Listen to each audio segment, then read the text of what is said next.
بسم اللہ الرحمن الرحیم۔ اللہ رب العزت نے قرآن کریم میں ارشاد فرمایا تھا کہ ہم نے اسے یاد کرنا آسان بنا دیا ہے۔ وجہ ہے کہ قرآن مقدس کو میمورائز کرنے والوں کی تعداد اس وقت دنیا میں لاکھوں میں موجود ہے، جبکہ دیگر کسی بھی مذہب کی مذہبی کتاب کا حافظ ڈھونڈنا ناممکن ہے۔ یہ اسلام کا ہی امتیاز ہے اور اللہ رب العزت کا ہی کرم ہے کہ حفاظ کرام لاکھوں کی تعداد میں ہر سال فارغ التحصیل ہوتے ہیں۔ آج ہم آپ کے سامنے ایک ویڈیو لے کر آئے ہیں جس میں بتایا جا رہا ہے کہ نابینا افراد کو کیسے حفظ قرآن کرایا جاتا ہے۔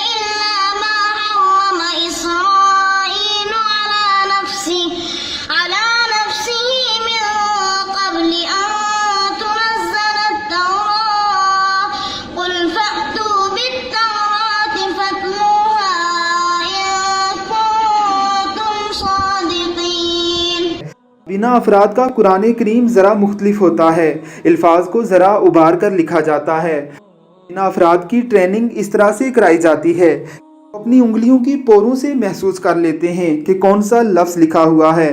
قاری صاحب انہیں آہستہ آہستہ پڑھاتے ہیں، ساتھ ہی ساتھ وہ انگلیاں پھیر کر الفاظ کے ابھار کے سبب لفظوں کی پہچان کر لیتے ہیں، اور یوں کتنے ہی حافظ قرآن جو نابینا ہوتے ہیں ہر سال ہی حفظ قرآن مکمل کر کے دنیا کو بتاتے ہیں۔ اللہ رب العزت کا یہ دعویٰ کہ ہم نے اس کتاب کو میمورائز کرنا آسان بنا دیا ہے 100% درست ہے۔ اللہ رب العزت کی ذات ہمیں اس مقدس کتاب کو میمورائز کرنے کی توفیق عطا فرمائے، آمین ثم آمین۔